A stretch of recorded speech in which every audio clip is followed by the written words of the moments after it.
Om Namo Narayanaya. Today, let's travel through the biggest story ever told, the story of time itself. मैं समय हूँ. From the creation of the universe to the 10 avatars of Mahavishnu, we will see how Dharma is protected again and again. This is not just mythology. This is a way to understand time, history, and the rhythm of the cosmos. Sanatana Dharma explains creations beautifully through the Trimurti: Brahma, Vishnu, Maheshwara. Let's think of them as a cosmic cycle. Brahma is the creator. He begins everything, just like an artist, starting with a blank canvas. Vishnu, the preserver. He maintains balance like a teacher guiding students back on the track. Shiva, the dissolver. He ends each cycle like a gardener clearing old plants to prepare for new seeds. Together, they ensure the universe is not random. It is rhythmic, purposeful, and alive. Let us understand, when we think of creation, we only think of Big Bang Theory. I think of Brahma. Science tells us the universe started with a Big Bang. That's a sudden burst of energy creating time, space, and galaxies. The same thing is explained by our Puranas also in a very poetic manner. Our Puranas say Brahma was born on a lotus from Mahavishnu's navel and began creation. We can imagine the Big Bang as Brahma opening his eyes for the first time, filling the cosmos with light and life. In this way, spirituality and science are not enemies. They are two languages describing the same miracle. So let us understand more about Brahma's age and how it is related to our current time and place. Brahma's lifespan is 100 divine years. His lifespan is not equivalent to humans' lifespan. Our 100 years and his 100 divine years are way different. So let us get into the calculation.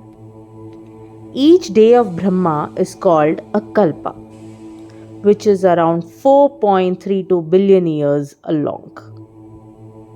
He has already completed 50 years, and we are now in the afternoon of the 51st year, which is called as Shvetavaraha Kalpa.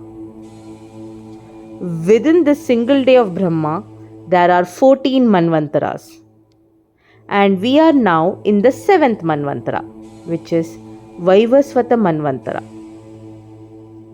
We are just halfway through the Brahma's day, and the scale of time is mind-blowing. Many a times we have heard in temples when Sankalpam is done by priest Kurukal, when he says Svetavaraha Kalpa Vaivasvata Manvantare, we hear that. Now we can relate to it that it is Brahma's age and his correct time that we are in. So how are Manvantaras connected and what are their importance? So let us understand Manvantaras. Every Manvantara is like a cosmic chapter. There will be a new Manu, new Indra, new Saptarishis, and new opportunities for humanity to evolve. There are 14 Manvantaras in one day of Brahma. We are right now in 7. That's like an afternoon. So the very first one is called Swayambhuva. Then the second one is Swarochisha, 3 Uttama, Tamasa, Raivata, Chakshusha, Vaivasvata that we are currently in, Savarni, the upcoming future, Daksha Savarni, Brahma Savarni, Dharma Savarni, Rudra Savarni, Deva Savarni, and Indra Savarni. Each Manvantara has 7 sages, the Saptarishis. They are like the guiding humanity, like the mentors of that era. Swayambhuva is the very first Manvantara, where the first Saptarishis were born from the Brahma's mind. They are like the first torchbearers of wisdom. Even before getting into understand the Saptarishis, I want to share some of my personal thoughts. Honestly, since childhood, I just thought about the 4 yugas. I had no knowledge about Manvantaras. Even till 2023, I used to think that we have Satyuga, Treta Yuga, Dwapara Yuga, Kali Yuga. And who are our Saptarishis from the Satyuga that we are knowing? That is from the Vaivasvata Manvantare. That is Atri, Bhrigu, Kutsa, Vashishta, Gautama, Kashyapa, and Angirasa.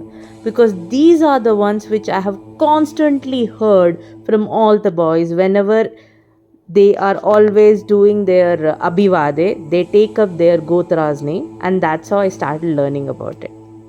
So while learning backward, when you move backwards with what you have, the current knowledge, that's how I ended up learning about Swayambhuva Saptarishis under Swayambhuva Manvantara.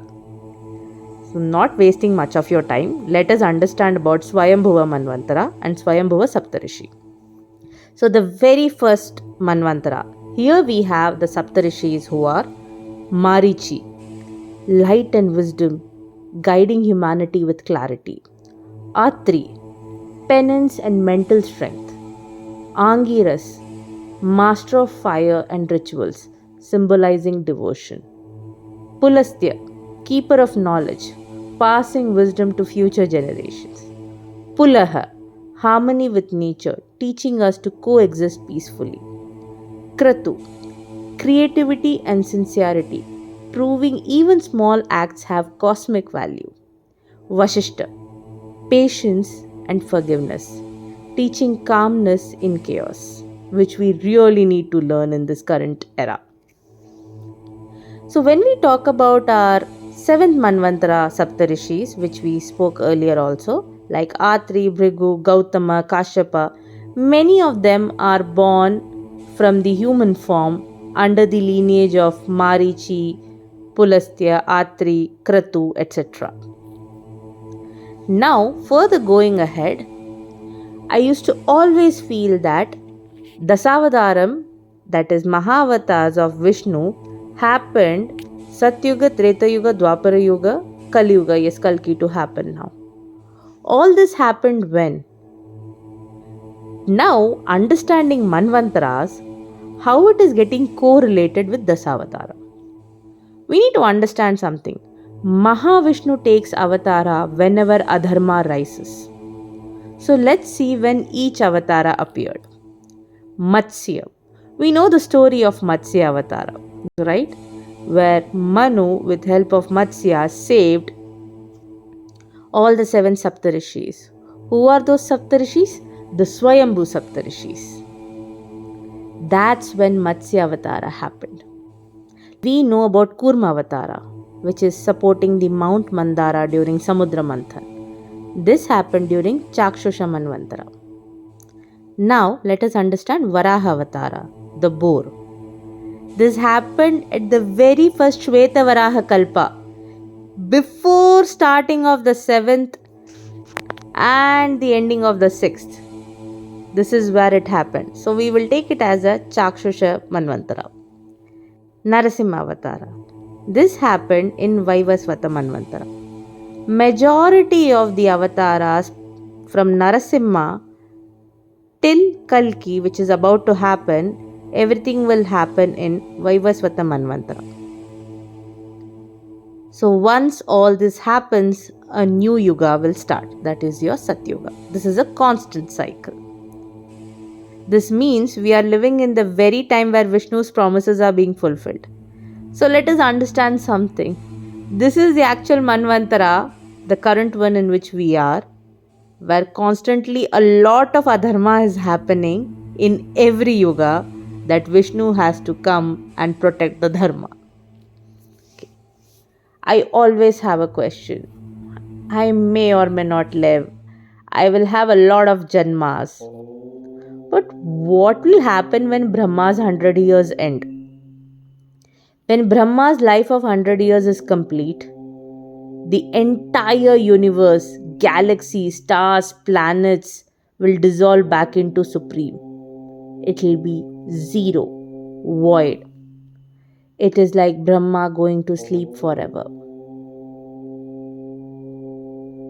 It will be a Mahapralaya. A new Brahma will be born, and again the cycle starts. It's an endless rhythm, like a day and night at a cosmic level. So, time is vast, creation is cyclical, and whenever darkness arises, Vishnu will come in any form to restore Dharma. This is not a myth, it is a message.